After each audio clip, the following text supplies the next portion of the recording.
Bismillahirrahmanirrahim. Assalamualaikum warahmatullahi wabarakatuh. Selamat datang di kelas Matematika 1 pada pertemuan pertama ya, tanggal 29 Agustus 2022. Di sini saya Anggreni Mulyadewi yang akan menemani adik-adik semua di sini untuk belajar matematika. Di sini kita belajar matematika bersama. Harapannya selama 1 semester ini kita bisa bekerja sama dengan baik,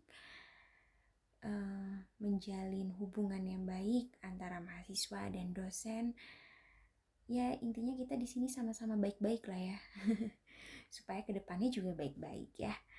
Oke, di sini saya Anggreni Mulyadewi. Adik-adik semua di sini bisa panggil saya Bu Lia atau Mbak Lia juga boleh.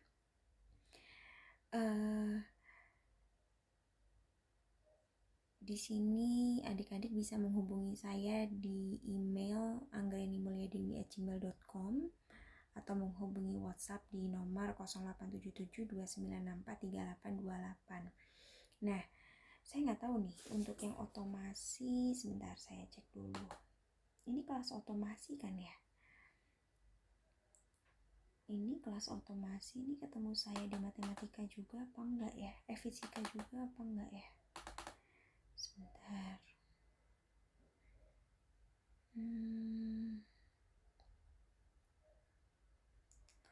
TRO. Oh iya. Nah, jadi adik-adik semua di sini ketemu saya nggak hanya di mata kuliah matematika 1 aja, tapi nanti kita juga akan ketemu di mata kuliah fisika dasar. Nah, besok kita ketemu. Jadi adik-adik di sini nggak boleh bosan ketemu saya ya. Maka dari itu kita di sini harus bisa menjalin hubungan baik karena kita akan sering ketemu, gitu ya. Harapannya kita bisa bekerja sama dengan baik ya. Oke, langsung saja. Sebentar.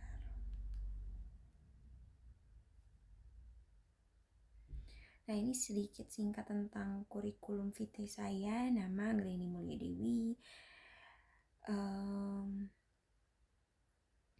Saya lahir di Cimahi, SMA-nya di Cimahi, SMP di Cimahi, SD juga di Cimahi. Mungkin di sini ada adik-adik yang SMA 2 Cimahi juga. Nah, saya dari SMA 2 Cimahi. Lalu saya melanjutkan studi S1 di Universitas Brawijaya Malang dan melanjutkan lagi studi di Material Science and Engineering di Institut Teknologi Bandung. Research interest. Nah, langsung saja ke research interest ya.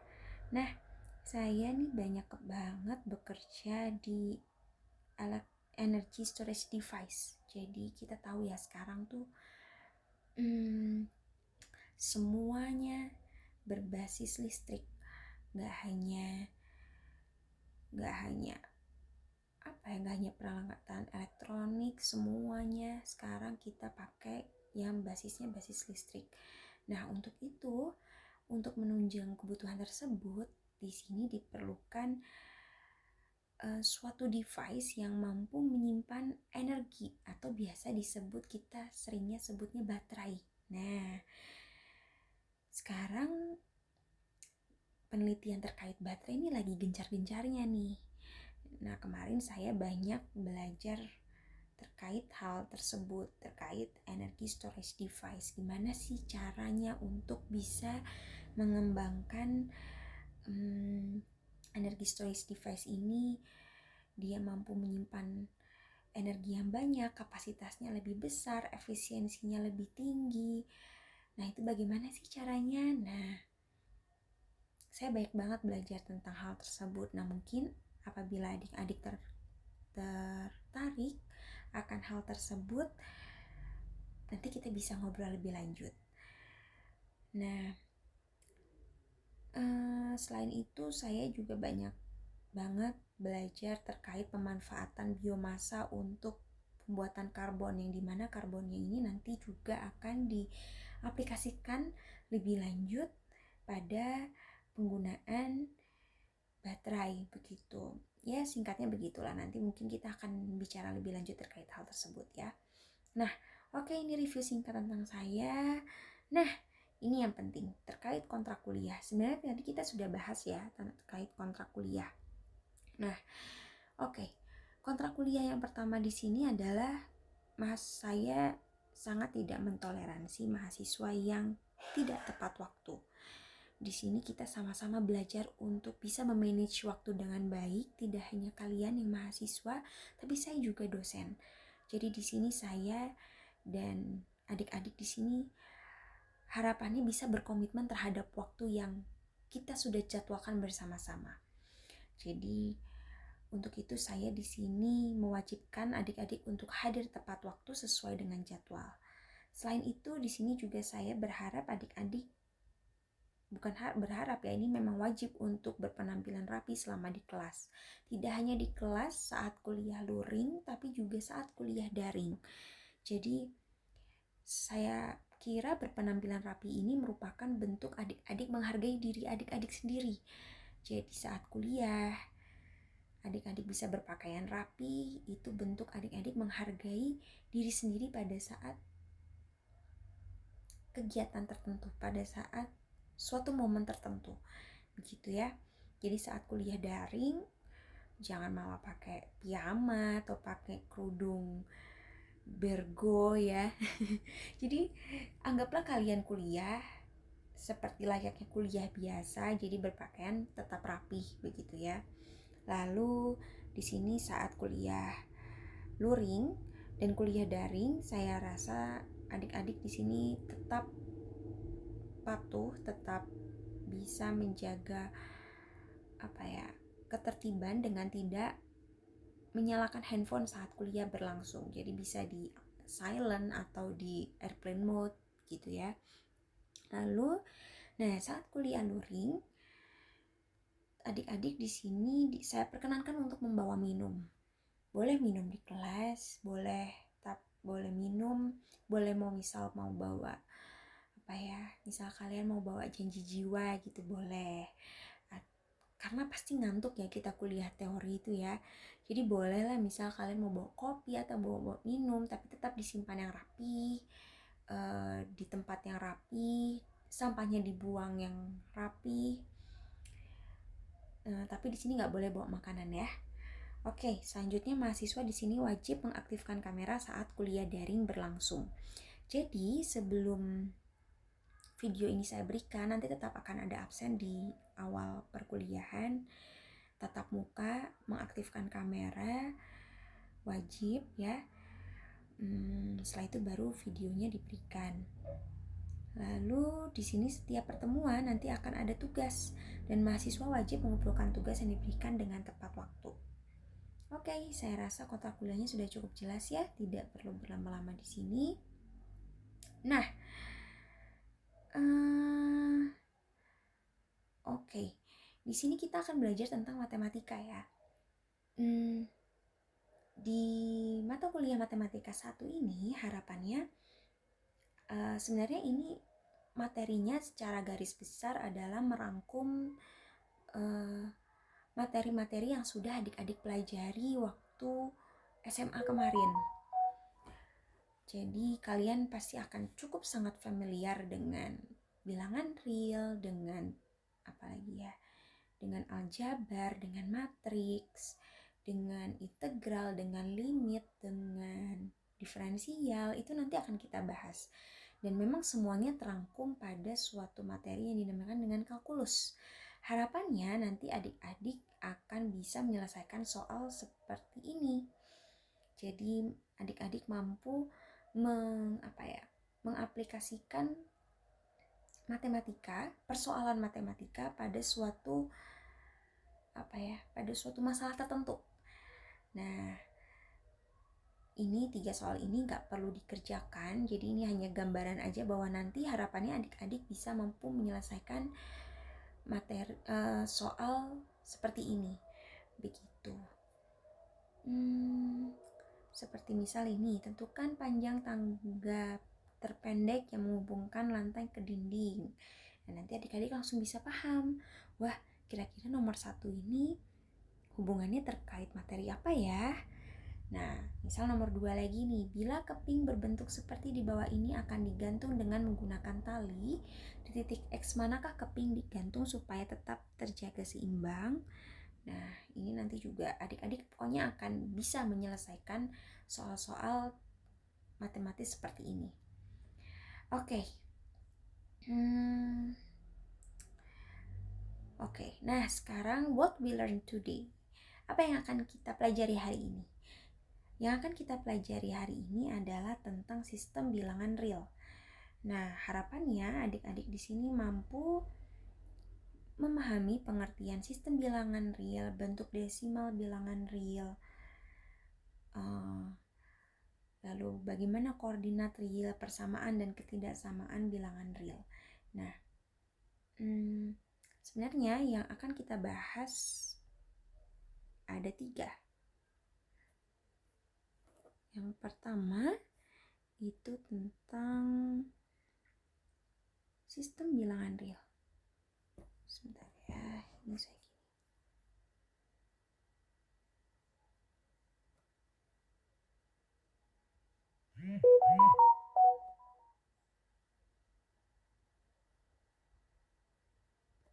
Yang kedua tentang ketaksamaan.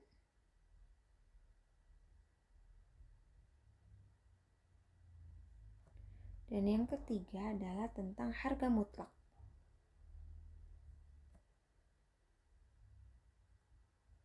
Nah, 3 ini yang akan dibahas pada materi hari ini, tapi nggak semuanya akan kita bahas secara langsung ya. Oke. Nah, sistem bilangan real. Nah, sebenarnya kenapa sih kita harus belajar tentang sistem bilangan real? Karena tadi yang sebenarnya sudah saya singgung bahwa pasti adik-adik pernah dengar tentang kalkulus. Apa sih itu kalkulus gitu ya?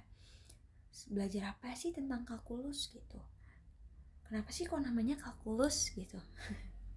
Adik-adik pasti bingung ya kenapa.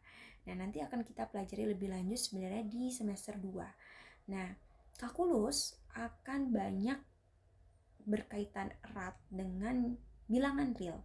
Untuk itu, disinilah kenapa bilangan real ditempatkan pada materi yang paling pertama. Nah, sebenarnya sebelum kita lanjut seperti apa sih bilangan real, di sini kita akan bahas dulu tentang apakah itu bilangan asli. Nah, ada yang tahu nggak bilangan asli itu apa? Ada yang tahu nggak sebenarnya bilangan tuh ada apa aja sih? Gitu. Selain bilangan real, bilangan asli, itu ada apa aja sih? Oke, jadi bilangan itu ada banyak jenisnya. Yang pertama adalah bilangan asli.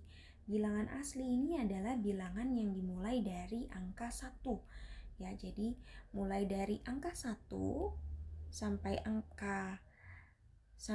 seterusnya, sampai bilangan bulat positif yang tidak terhingga itu disebut dengan bilangan asli. Nah, jadi bilangan asli itu biasa disebut juga dengan bilangan bulat positif. Ya. Sedangkan bilangan bulat negatif itu adalah bilangan bulat yang dimulai berarti dari negatif 1 sampai bilangan bulat negatif yang tidak terhingga. Oke. Nah, lalu bilangan bulat positif, bilangan bulat 0, dan bilangan bulat negatif bersama-sama akan membentuk himpunan bilangan bulat yang disebut dengan bilangan bulat positif, bilangan bulat negatif, dan bilangan 0 bersama-sama membentuk himpunan yang disebut dengan himpunan bilangan bulat dengan simbolnya adalah Z. Nah, nih poin yang ini ya. Jadi bilangan bulat positif, bilangan bulat negatif, dan bilangan 0 itu membentuk suatu himpunan yang disebut dengan himpunan bilangan bulat, atau dengan kata lain disimbolkan dengan Z ya. Nah, sekarang yang perlu saya highlight di sini adalah bahwa adik-adik harus ingat kalau tanda kurung kurawal ini ya. Nah, ini menentukan suatu himpunan. Gitu ya. Paham ya sampai sini? Ini hanya mereview pelajaran SMP, SMA. Pasti adik-adik udah hafal. Nah, biasanya anggota himpunan bilangan bulat ini dikaitkan dengan sebuah titik pada sebuah garis, yang dimana hal tersebut disebut dengan garis bilangan. Jadi, ada suatu garis ya. Nah, suatu garis ini ada suatu titik. Nah, misalnya titik 1, titik 2, titik 3, titik 4, titik 5. Saling dikaitkan satu sama lain. Nah, membentuklah sebuah garis. Nah, garis inilah yang disebut dengan yang namanya garis bilangan.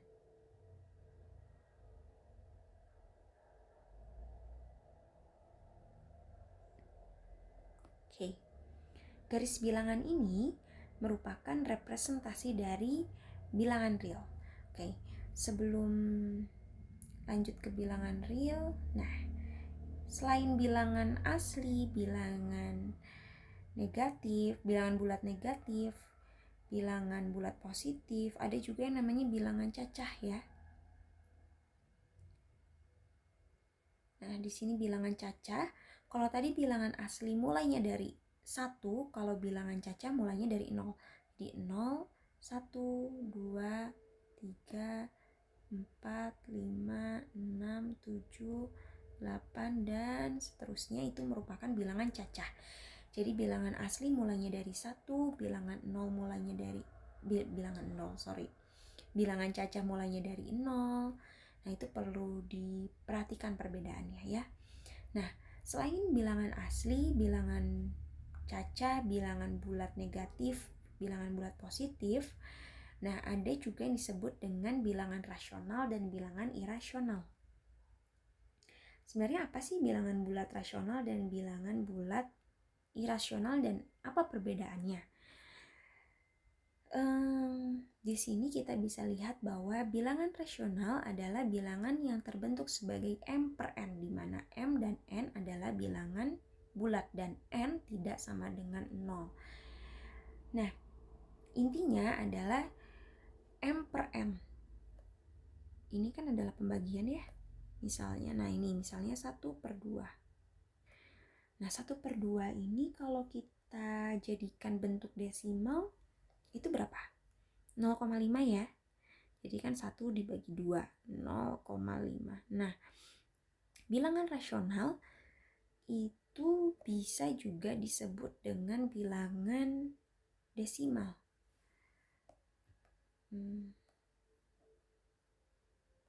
Sebentar, kita di sini aja ya.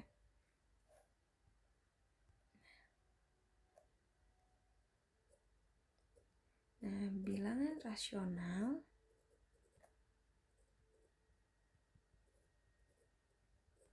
itu bisa juga kita sebut dengan bentuk desimal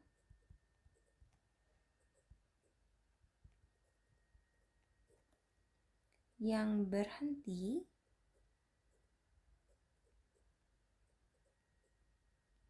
atau berulang. Maksudnya gimana nih? Berulang.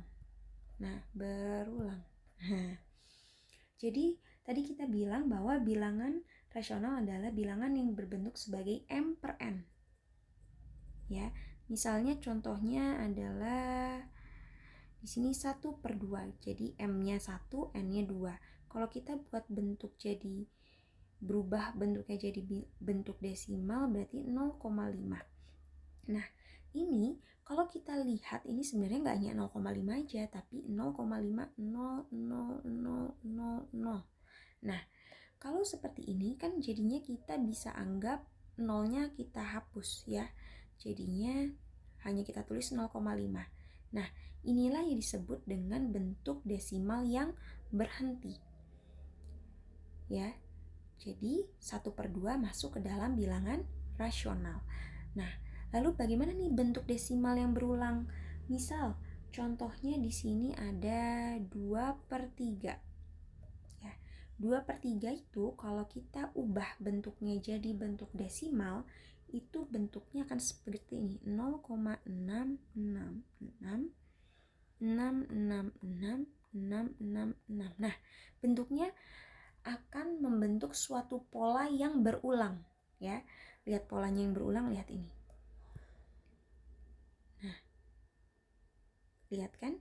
Kita bisa lihat bahwa ada pola yang berulang. Nah, maka dari itu 2/3 kita bisa kelompokkan pada kelompok bilangan rasional. Contohnya apa lagi nih, Mbak?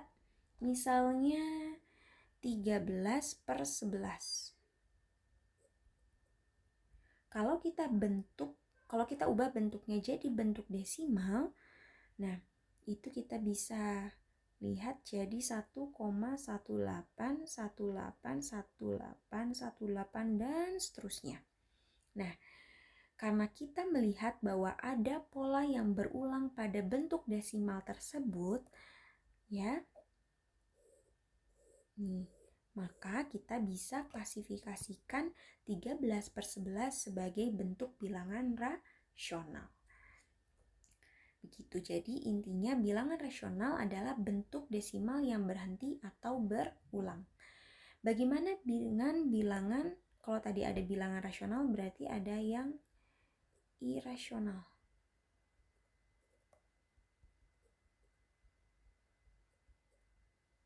Nah, berkebalikan dengan bilangan rasional, bilangan irasional itu berarti bentuk desimalnya tidak berhenti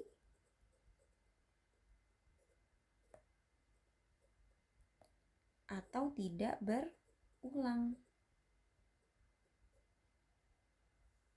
Contohnya, misalnya akar 2. Akar 2 kalau kita ubah bentuknya jadi bentuk desimal, itu kita bisa lihat jadi 1,414213,562 dan seterusnya. Coba kita lihat, adakah bentuk yang berulang dari pola desimal ini? Tidak ya, gak ada bentuk yang berulang. Maka dari itu akar 2 bisa kita klasifikasikan pada bilangan irasional. Apalagi contohnya? Contohnya itu adalah pi. Pi itu berapa sih? 22/7. Kalau kita ubah jadi bentuk desimal, 3,14. Apakah hanya 3,14? Enggak ya. Kalau kita hitung, itu sebenarnya panjang banget ini angkanya. 3,1459 dan seterusnya. Apakah ada pola berulang? Enggak ya. Maka dari itu pi di sini kita klasifikasikan sebagai bilangan irasional. Oke, begitu. Jadi kita bisa simpulkan bahwa bilangan rasional itu adalah bentuk desimal yang berhenti atau berulang, sedangkan pada bilangan irasional tidak ada rangkaian yang berulang atau tidak ada pola yang berulang pada pecahan desimalnya. Begitu. Jadi tadi kita sudah punya apa aja tuh bilangan tadi? Bilangan asli, ya. Tadi mulainya dari berapa? 1, 2, 3, 4, 5, dan seterusnya. Terus kita sudah punya bilangan cacah 0, mulainya dari 0 ya. 1, 2, 3, dan seterusnya. Terus tadi ada bilangan apa lagi? Oh ya, bilangan asli itu sama dengan bilangan bulat positif ya. Bilbul. Singkatannya bilbul dulu. Bilangan bulat positif. Nah, lalu ada bilangan bulat negatif ya.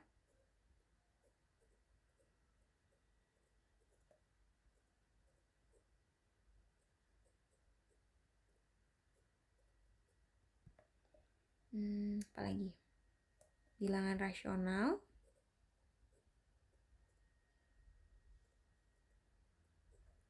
dan yang terakhir bilangan irasional. Oke. Nah, gabungan dari himpunan bilangan rasional dan himpunan bilangan irasional itulah yang disebut dengan bilangan real, ya. Jadi gabungan dari semua bilangan-bilangan ini itu adalah bilangan real. Jadi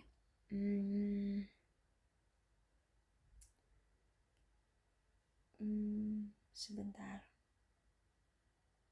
Jadi intinya bilangan real itu memuat himpunan bilangan rasional dan bilangan bulat dan bilangan asli.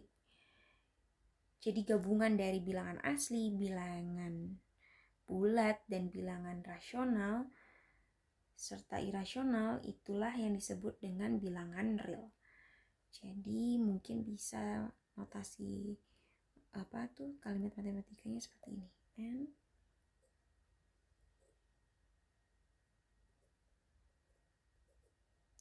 dimana N ini tadi apa? Bilangan asli, ya.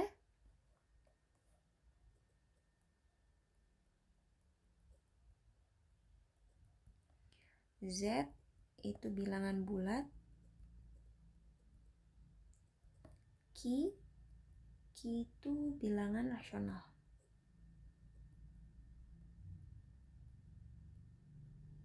Nah, kalau tanda C ini apa sih? Ini maksudnya apa ya? Termuat. Jadi bilangan asli termuat pada bilangan bulat termuat pada bilangan rasional, dan bilangan rasional termuat pada bilangan real. Diagram Venn-nya kan seperti ini. Ini tadi sudah, ya. Nah, diagram Venn-nya seperti ini. Ada yang ingat diagram Venn? Ingat ya pasti, ya. Diagram Venn.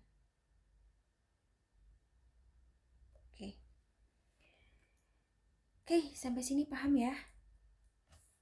Nah, jadi bilangan real intinya adalah semua bilangan yang mencakup bilangan real, baik itu semua yang mencakup bilangan yang meliputi bilangan rasional, bilangan bulat, dan bilangan asli itu disebut dengan bilangan real. Oke. Nah, sekarang pertanyaannya, adakah bilangan selain real?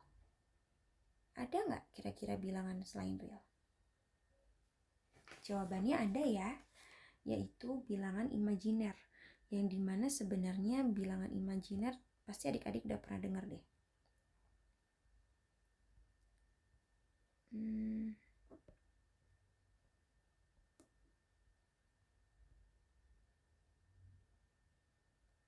Sebentar.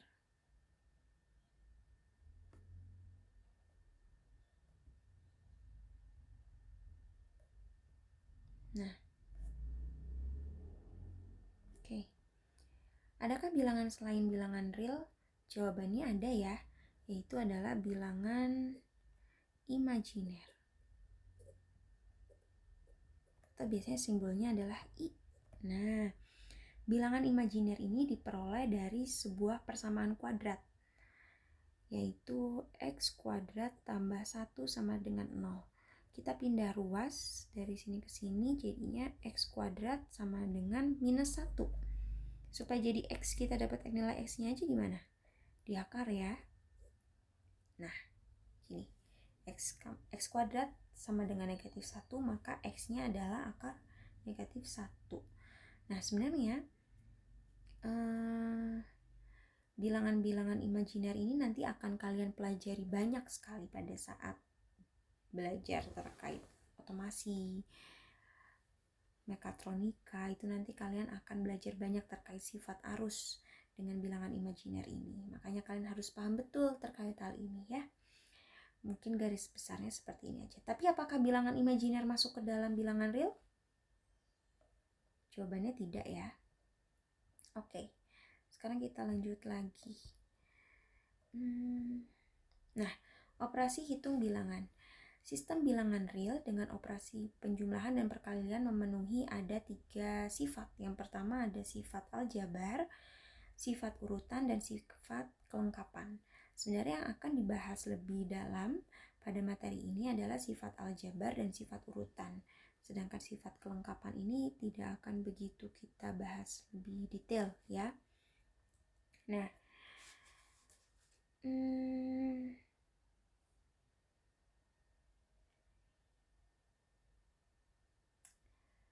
berkaitan dengan sifat aljabar, mungkin teman-teman di sini, adik-adik di sini udah sering dengar ya, komutatif, asosiatif, dan distributif.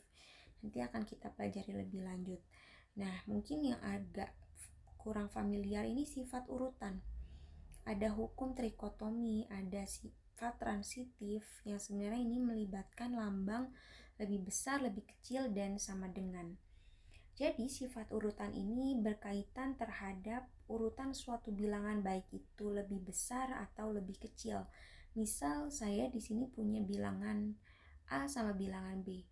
Kita bisa lihat nih, apakah bilangan B lebih besar daripada bilangan A atau sebaliknya, atau mungkin nilainya sama. Nah, makanya tadi melibatkan ketiga lambang tersebut. Nah, sekarang mungkin yang di sini kita lihat hukum trikotomi. Hukum trikotomi itu apa sih? Ada yang pernah dengar nggak? Hukum trikotomi.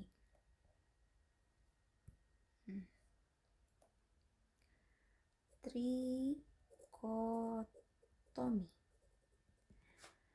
Jadi, jika X dan Y bilangan real,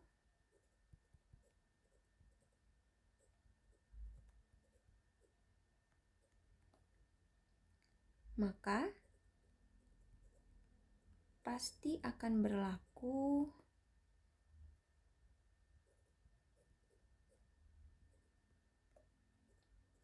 salah satu di antara berikut.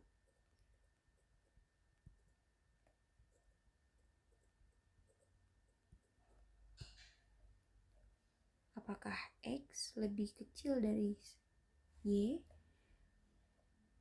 atau X sama dengan Y, atau mungkin aja X sama lebih besar daripada Y. Dengan syarat tadi X dan Y adalah bilangan real. Gitu ya. Nah, selain trikotomi tadi ada juga apa tuh tadi? Transitif. Nah, ada yang pernah dengar sifat transitif itu apa? Transitif. Sebenarnya transitif itu kalau didefinisikan itu misal jika A berhubungan dengan B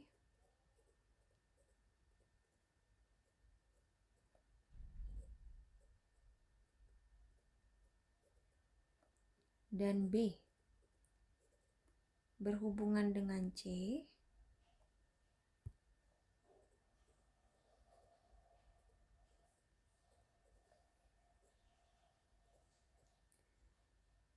maka A berhubungan dengan C secara langsung. A juga pasti akan berhubungan dengan C ya. Mungkin ini nanti juga akan banyak kita, sebenarnya nggak akan kita pelajari sih, tapi mungkin adik-adik, bukan mungkin sih, adik-adik pasti pernah belajar tentang kayak penarikan kesimpulan. Nah, itu berkaitannya dengan ini. Maka A berhubungan dengan C secara langsung.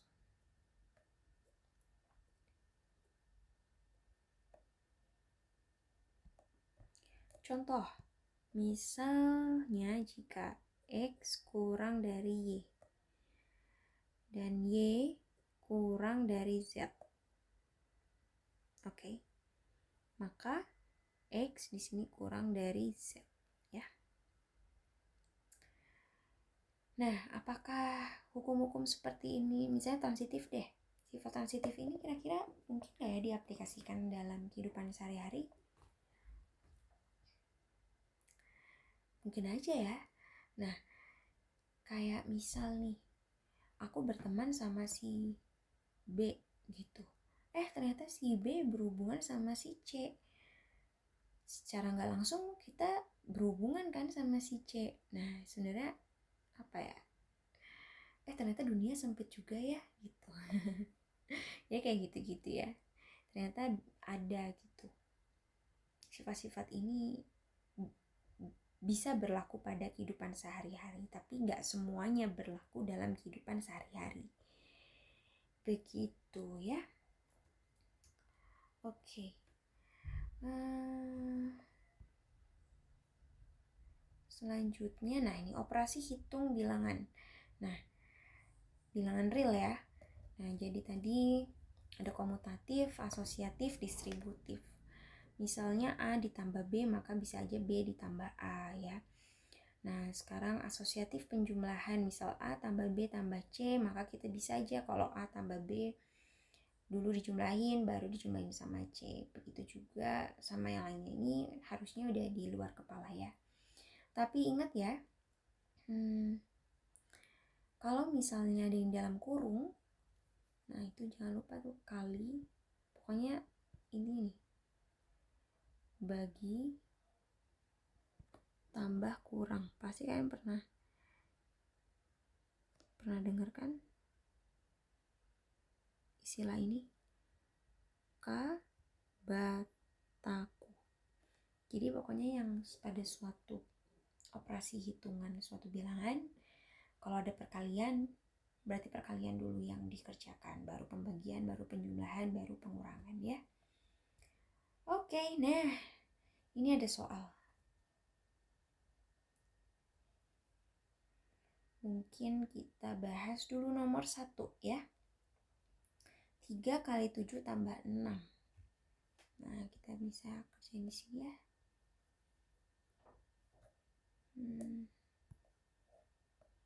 Sorry.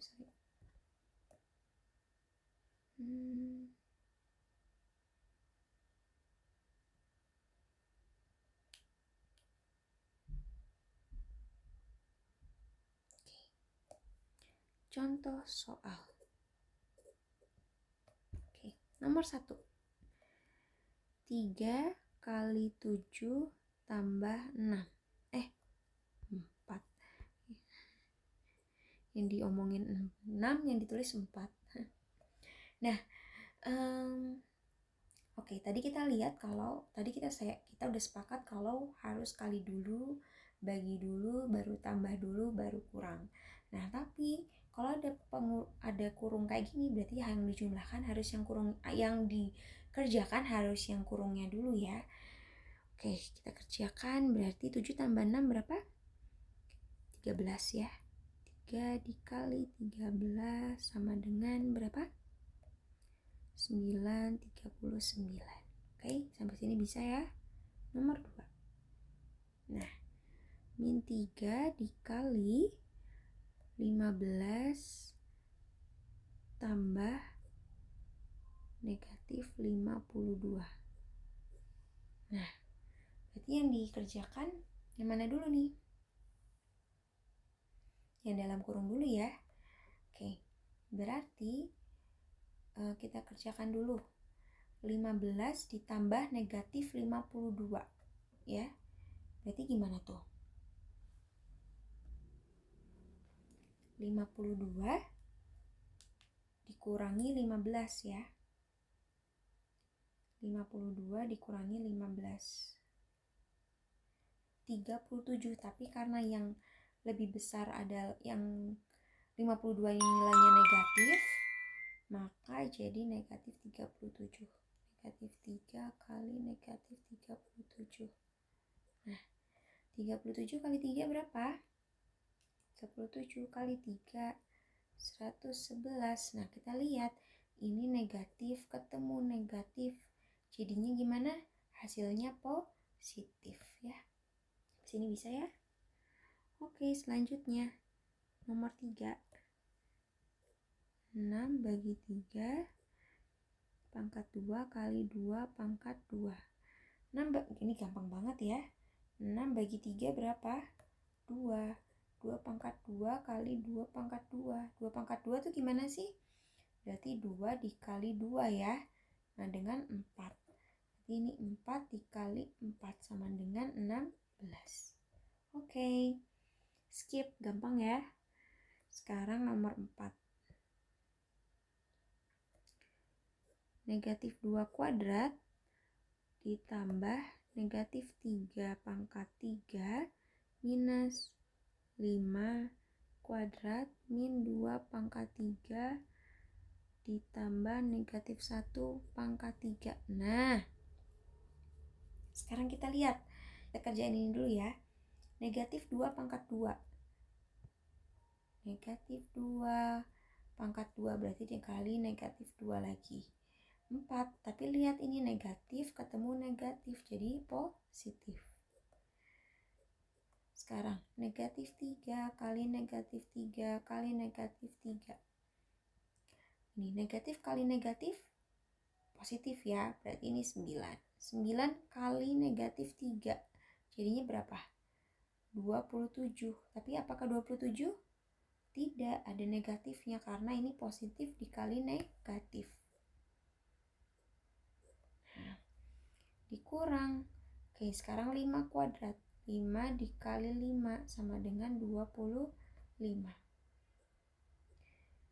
Dikurang,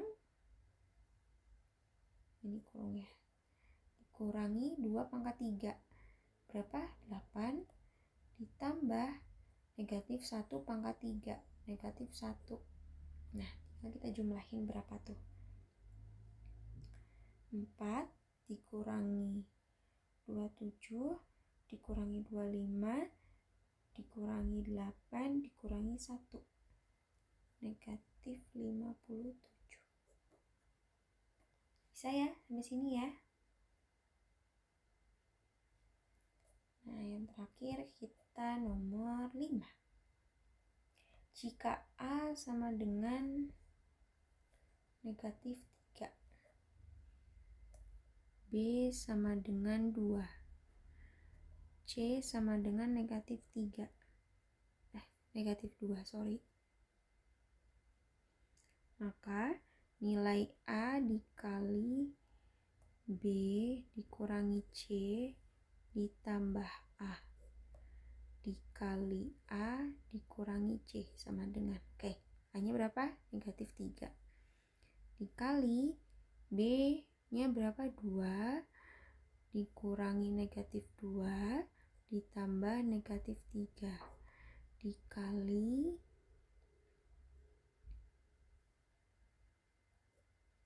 A kurang C, negatif 3 dikurangi negatif 2. Nah, negatif 3 2, jadi ini tambah ya, 2 tambah negatif ketemu negatif jadi positif, 2 ditambah 2 4 dikurangi negatif 3 jadinya 1 ya, dikali, nah ini negatif 3 tambah 2 jadinya, karena negatif ketemu negatif ya, jadinya dijumlah kali negatif 1 jadinya berapa nih? Negatif 3 dikali 1 negatif 3, negatif 3 kali negatif 1 3. Gampang ya? Oke, ini benar-benar pelajaran SMP banget nih ya. Aku harap adik-adik semua di sini udah paham dan bisa. Nah, untuk nomor 6, 7, 8, 9, 10 itu soalnya lebih naik level ya. Mungkin bisa teman-teman atau adik-adik kerjakan secara mandiri di rumah. Minggu depan pertemuan selanjutnya kita akan bahas. Oke, sampai sini dulu. Kita stop dulu.